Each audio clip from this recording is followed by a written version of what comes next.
नमस्कार, हमारे भारत वंदना news channel में आपका हार्दिक स्वागत है। मैं हूं नेविया। देखिए आज की प्रमुख खबरें। તારીખ 24 જૂન 26ના રોજ શ્રી રઘુનાથજી કેળવણી મંડળ સંચાલિત શ્રી સી એ પટેલ હાઈસ્કૂલ વણસોલ મુકામે પ્રગતિનો પ્રવેશોત્સવ તેમજ કન્યા કેળવણી મહોત્સવ કાર્યક્રમ યોજાયો હતો। આ કાર્યક્રમમાં મુખ્ય મહેમાન તરીકે ઉમરેઠ તાલુકાના વિકાસ અધિકારી શ્રીમાન મુકેશભાઈ મકવાણા સાહેબ, બાળ સુરક્ષા વિભાગમાંથી પધારેલ નરેશભાઈ પંડ્યા સાહેબ, બુટ ભવાની ફેબ્રિકેશનના માલિક રાજેશભાઈ મિસ્ત્રી, શ્રી જી ખમણવાળા અશ્વિનભાઈ પી પટેલ, વણસોલ ક્લસ્ટર કક્ષાના સીઆરસી વિનોદભાઈ પટેલ સાહેબ, વણસોલ પે સેન્ટર શાળાના આચાર્ય શ્રી જગદીશ પરમાર સાહેબ તેમજ મંડળમાંથી પધારેલ પ્રમુખ શ્રી અશોકભાઈ પટેલ મંત્રી, શ્રી લાલજીભાઈ પટેલ ઉપપ્રમુખ, શ્રી રાકેશભાઈ પટેલ અને કારોબારી સભ્ય શ્રી મિતેશભાઈ પટેલ અને હિરેનભાઈ પટેલ અને વાલીગણ તરીકે ચિરાગભાઈ પટેલ હાજર રહી કાર્યક્રમનું ઉદ્ઘાટન કરવામાં આવ્યું હતું।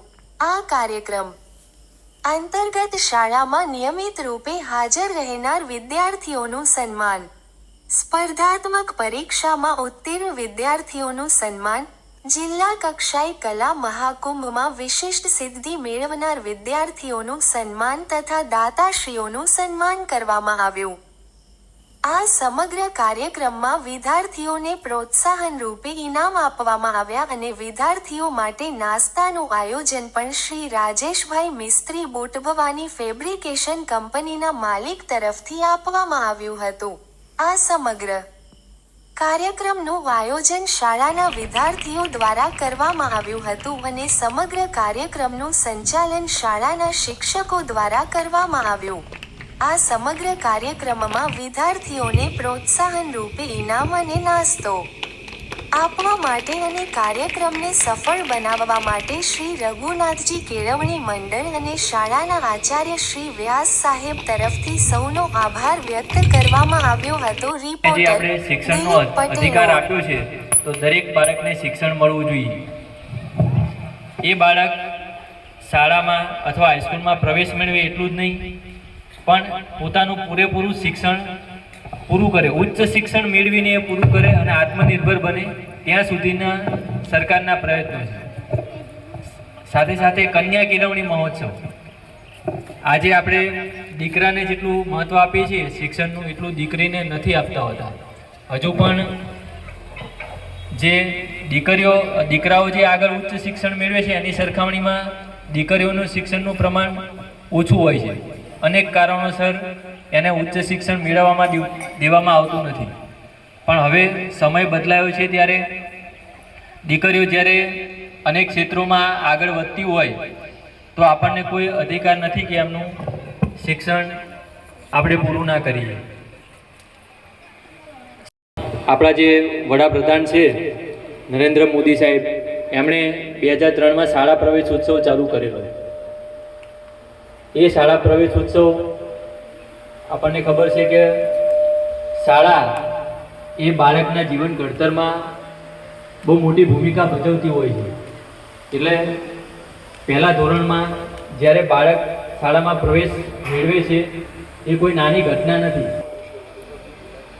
અને ફક્ત આ જે વસ્તુ છે એ શિક્ષકો અને સરકારી તંત્ર સુધી મર્યાદિત ના રહેતા એને જન ભાગીદારીમાં પરિવર્તિત કરી અને એક ઉત્સવ સ્વરૂપે આ 2003માં ચાલુ કરેલું, જેને આજે રાખી અને માધ્યમિક અને ઉચ્ચતર માધ્યમિક સુધી એને આગળ લઈ ગયા છે। રોહિત છે, હું ધોરણ 11માં અભ્યાસ કરું છું। આજે કન્યા કેળવણી મહોત્સવ અને શાળા પ્રવેશો 2026-27ના આ સુપ્રસંગે મને સ્વાસ્થ્ય અને પર્યાવરણ વિશે કંઈક કહેવાનો મોકો મળ્યો છે, તેનો મને ખૂબ જ આનંદ છે। આજે આપણે શાળામાં શાળા પ્રવેશોનો આ ઉત્સવ ખૂબ જ આનંદ અને ઉત્સાહ પ્રવેશ કર્યો।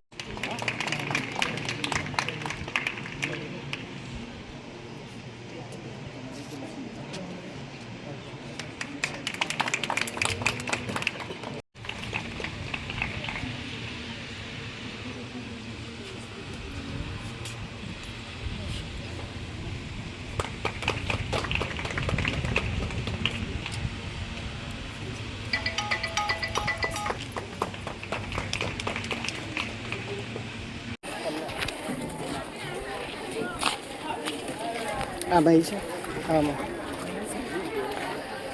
હંમેશા ટ્રાફિક નિયમોનું પાલન કરીશ.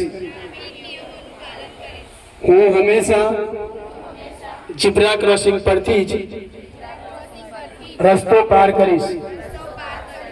બાઇક કે સ્કૂટર પર બેસીશ ત્યારે હેલ્મેટ જરૂરથી પહેરીશ. ડ્રાઇવિંગ લાયસન્સ વગર ક્યારે વાહન ચલાવીશ નહીં. રસ્તા પર ચાલતી વખતે ન તો મોબાઈલ વાપરીશ ન હેડફોન લગાવીશ. હું સ્કૂલ બસમાં ચડતી અને બસમાં ઉતરતી વખતે શાંતિ અને શિસ્તથી લાઈનમાં રહીશ. ધક્કામુક્કી કરીશ નહીં. હું રસ્તો ક્રોસ કરતા પહેલા જમણી, ડાબી અને ફરી જમણી બાજુ જોઈને જ પસાર થઈશ. હું મારા મમ્મી પપ્પાને પણ હેલ્મેટ અને સીટ બેલ્ટ પહેરવા આગ્રહ કરીશ. જય હિન્દ.